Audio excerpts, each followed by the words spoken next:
Hey guys, welcome back to the channel. We're Meg and Morgs and we've recently spent one incredible month driving around the lesser visited state of Tasmania. It really was a highlight for us so far for our time in Australia. So we want to give you sort of lots of tips and advice for if you are considering visiting Tasmania, because you definitely should. It was just so beautiful. So firstly, we'll start off with how to get there.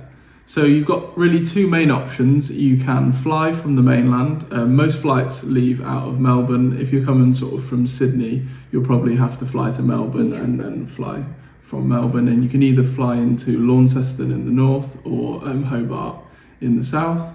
It's cheaper to fly into Launceston as well. Okay. You can get some really good return deal, so it's not too expensive. And then your second option is if you have a vehicle yourself, or whether you fancy like a boat journey, you can get the ferry from Geelong, which is just outside of Melbourne, and that's what we did. We took our car over so that we could spend the month driving our car around.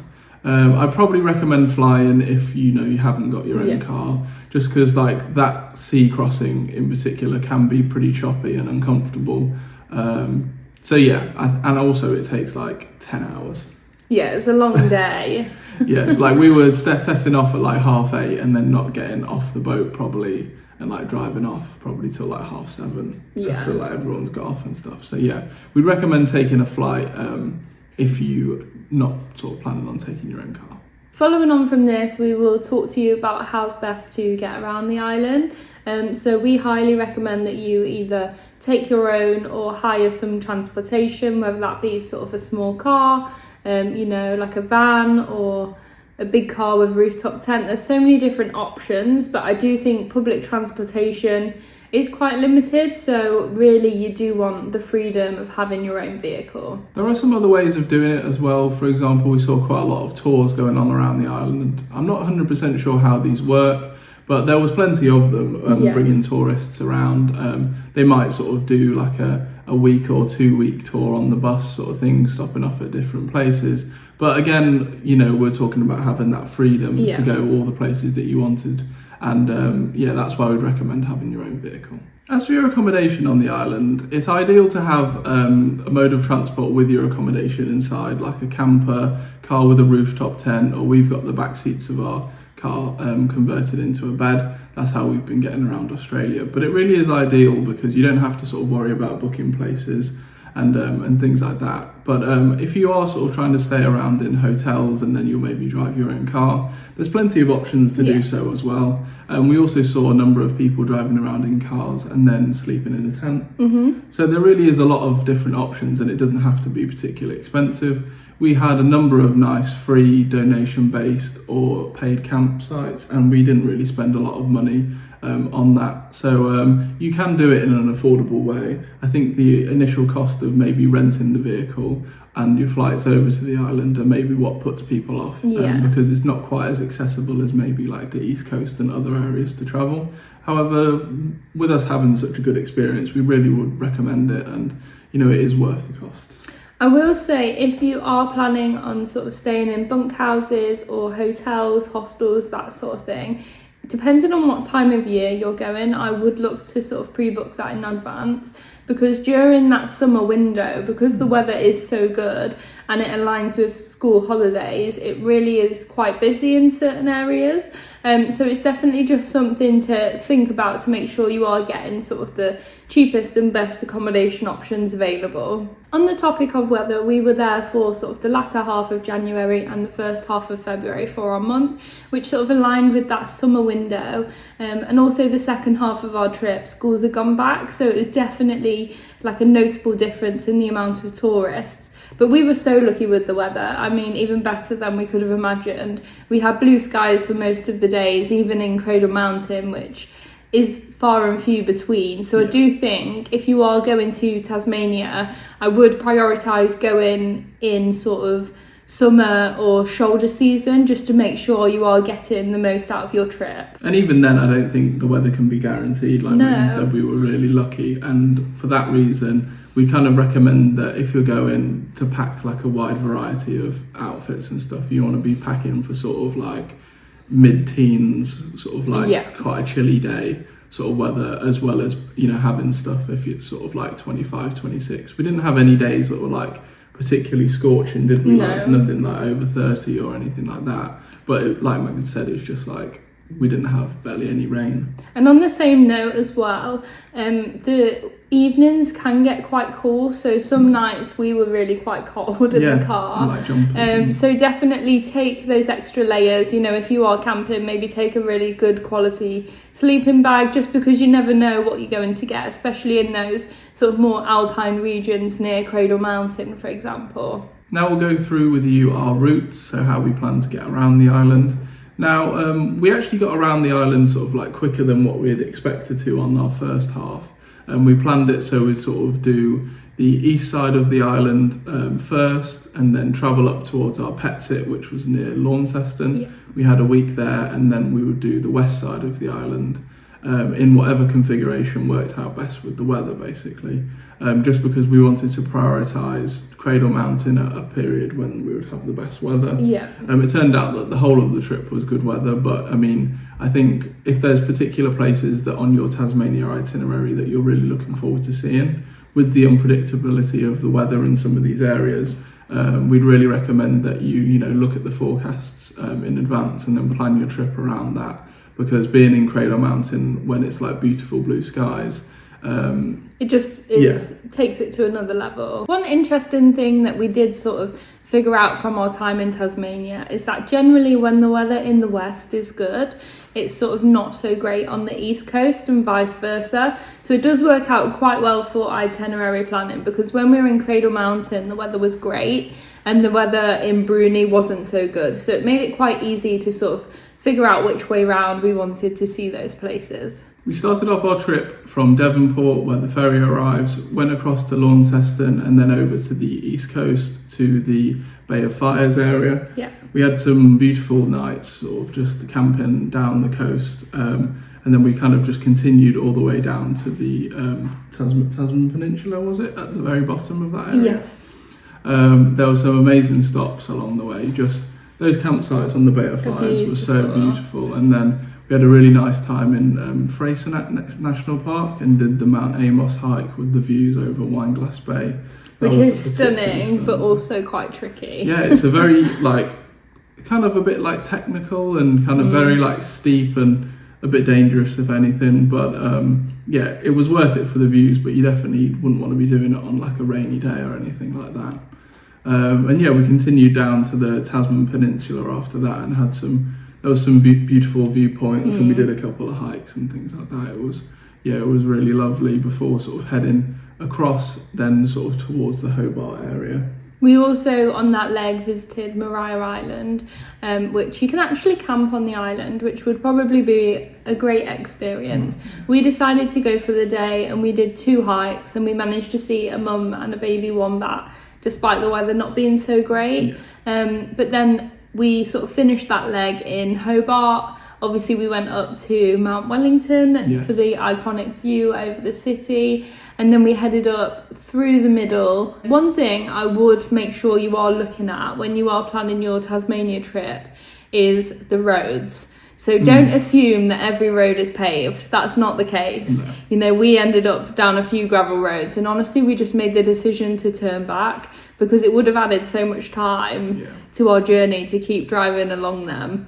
But yeah, if you look on Google Maps, you can sort of get the gist of what the road quality is going to be like. Yeah, and because we're on Google Maps, it kind of just tells you how quick they think it is because of the speed that it says the road is. But like some of the gravel roads are it's like an 80 or 100 kilometre road, but it's gravel, so you're only going to be doing like 40 max. Yeah. So it's going to take you twice as long as what Google says. Whereas if it's a bit of a longer route that's actually tarmac and paved, it's going to take you significantly less time, even if like in the kilometres that you've got to travel it's a bit more. Yeah. So you can look at the route planner on Google Maps and it'll show you like little pictures of different areas of the road, and then you can kind of get a gist for the conditions of the road, especially if you've got like a camper van or like a rented vehicle and you don't want to like ding it up and then cause yourself some costs down the road. But if you've got like a huge 4-wheel drive, you know, like a Land Cruiser or something, don't worry about it, because you will know if you've got one of those cars that your car can go through anything. So after our 1 week pet sit, we then headed west down to Cradle Mountain.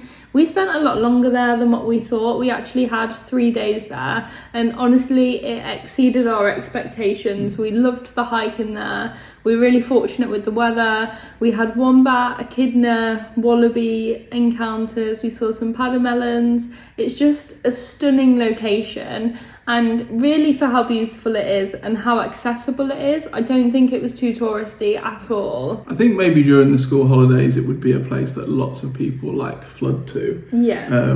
But like Megan said, that second half of the trip was outside of the school holidays. They'd all recently gone back to school, so it was less busy than maybe what it could have been. And it was midweek that we went as well, which probably also impacted that. But yeah, we had a really great 3 days there, because your shuttle bus, the pass that you buy, is actually valid for 72 hours. So I do highly recommend spending a couple of days there. We also did the Enchanted Walk just outside of the national park, which is like a 30-minute flat walk, which is beautiful. Now, with accommodation around Cradle Mountain, there's a couple of like lodges and stuff in the area which are very expensive. And generally speaking, hotels and stuff around sort of the closer you get to Cradle Mountain are extremely expensive. We found ourselves a donation-based campsite, which was about 35-40 minute drive from sort of like the the car park for that. We found that was probably the best option for us. There was a couple different ones dotted around, just because people were sort of like taking advantage of the fact of their location a bit closer, and even for campsites charging like $50 a night to park your car. And so, when we were driving past them, they were so full, whereas our campsite really wasn't too bad at all. So our recommendation would be get a hotel or a campsite a bit further out of the national park and drive in the morning, get up a bit earlier, because it's well worth it. After Cradle Mountain, we then headed south down to Bruny, and we stopped at the Mount Field National Park along the way. So we opted to see 2 waterfalls, Russell Falls and Horseshoe Falls, but there is also like a hike that you can do, which is like a loop hike, and you see a few of them. So if you've got slightly longer, I would recommend doing that. But then we got the ferry to Bruny, where we stayed for 3 nights, I believe. Yeah, and we stayed at the campsite near the Neck. The Neck, yes, right by the beach. It was $10 a night for us to stay with the car. Very reasonable. You have to take cash and then put it in a little envelope, and then put it in like a little bin post box sort of thing, and then people will come round from the national park in like the mornings to check that everyone's paid. And one thing for Bruny Island as well is I think there's maybe only like 1 or 2 card machines on the island in Adventure Bay, which is like the largest town. So that's something to look out for as well. If you're going to go, probably take a bit of cash with you. For the ferry to Bruny Island and back, you don't need to pre-book it at all. They run sort of every 20 minutes. They're really regular. I think it cost us $50 for a return ferry, and we didn't pre-book it, as we said. We just turned up and then we were on the island within half an hour. Like, it's a really good system, and I think Bruny Island is definitely a must if you are visiting Tasmania. Yeah, there was a lot to do on the island, which was really nice. We did some hiking. We went to a couple of the beautiful beaches. We saw one of the famous white wallabies, and there's plenty more to do as well. We saw that people could go out on like boat trips as well. So after that, we had one animal that was left on our to see list, and that is the very elusive platypus. So that was high on our list, and we'd been to sort of 3 or 4 places and had no luck. So we visited the Tasmanian Arboretum, which is probably about a 15-minute drive outside of Devonport, and we saw about 5 there. Like, they're just incredible. It was so great to see them. We didn't wait too long until we saw one either. Sort of in the main pool there if you are wanting to see one. Yeah, and that's like not a like a reserve or like a park or whatever like that. That's just sort of they're like living in their natural environment. There's another place in Latrobe as well that they're supposed to be renowned for, but we did go for a walk in Latrobe on our first day and we didn't see any, but we were told that you have to be a little bit more patient, maybe just sit in a spot for a while. But we were very lucky at the Arboretum to get to see so many. And just an honourable mention for somewhere that we didn't get to go but we were told was lovely was the northwest of the island. There's a place called Stanley and the Nut, which is like a little hike you go up to do, and there's like a chairlift as well, and it's like some beautiful views. Just simply because we were sort of prioritising days in Cradle Mountain on that side of the trip. And we were glad that we did, but that's another place that you could visit. Either sort of like on the way back to Devonport or first thing, depending on the way that you do it. Lastly, we will touch on sort of budget and what we spent in our time in Tasmania. Now, we have a £25 a day budget for our trip in Australia, and we managed to stick to that for our time in Tasmania. Now, it is quite tricky to advise you really, because it is dependent on sort of how you're planning on getting to Tasmania. So for example, if you are getting the ferry cost and you're taking your car, that's a big one-off payment, which the longer you stay, the more it will even out and average out. Also depends on if you're going to be paying for accommodation or camping. So honestly, there's a way to see Tasmania for every single budget. You know, there's something out there for everybody, and in our opinion, it's a must. Just a couple of ways that we would advise you to sort of save a bit of money is having a camper van or a vehicle in which you're either using to like camp out of, or you've got a tent, just so that you can save on the accommodation costs. In terms of your food and drink, not going out to eat at restaurants and focusing on buying food from the supermarkets and cooking it for yourself, that's a real way that you can save a lot of money as well, and that goes for the rest of Australia. And if you are in sort of the bigger towns or cities, I would definitely stock up on food and petrol, because the costs are generally lower than when you do get to those more sort of rural places. On the topic of petrol as well, it was slightly more expensive in Tasmania than maybe the mainland. It was usually like $180 or $190 per litre. And just finally, opting for like free activities, you know, like hiking, going to the beach, and they're really like the best possible things you can do in Tasmania. And what it's sort of famous for, it's like wilderness, and the fact that it's not so developed and things like that. We would really recommend just doing as much as you can really during your time there, because it really is probably our favourite state that we visited so far in Australia. We really hope that you have found this video useful, and if you are planning on going to Tasmania but you have any questions, either drop them below or send us a message over on our Instagram at Meg and Morgs, as we love to help. But yeah, make sure to like and subscribe, and as always, we'll see you in the next one.